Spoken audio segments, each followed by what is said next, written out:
Hello guys, so ito na yung kabuuan ng ginawa natin kagabi na 8 petals ng rose. So ang nagamit natin 8 pieces din ng fussy wire. So isa, dalawa, tatlo, apat, lima, anim, pito, at 12. Yan. Kung gusto nyo na pakintabin, so i-brush nyo lang siya ng wag nyo pansinin yung kamay ko. I-brush nyo lang siya ng tawag dito, ng glue, yung transparent na glue. Tapos budburan nyo siya ng glitters para maging maganda. So ayan siya. So ipapaupo na natin siya doon sa leaves na ginawa ko. Ito. So papaupo natin dyan. Yung ibang ginagawa, per piece yung paglagay, ididikit nila dito sa ayan, didikit nila dyan sa by leaves.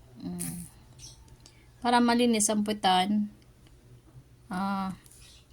Ito, pwede nyo yan ipasok dyan. Ayan, ayusin nyo lang sa pagdidikit. So, gaganda yung rose nyo sa pamamagitan ng pagdidikit nyo. Sabi ko nga, ang paggawa ng bulaklak ay dapat gumagana ang iyong pagka-creative. So, ayan na siya. Ganun lang po yun. Mapapanood nyo yung ipipin ko kung paano ko ginawa itong petals. Ipipin ko dyan sa aking wall. So, ito na ang ating rose na galing sa 8 pieces ng fussy wire.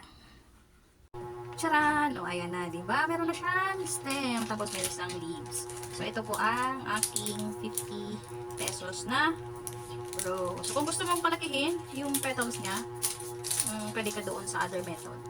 Ito lalaki din siya, magdadagdag ka din ng fussy wire. So, papakita ko din sa inyo yung other method ng paggagawa ng rose.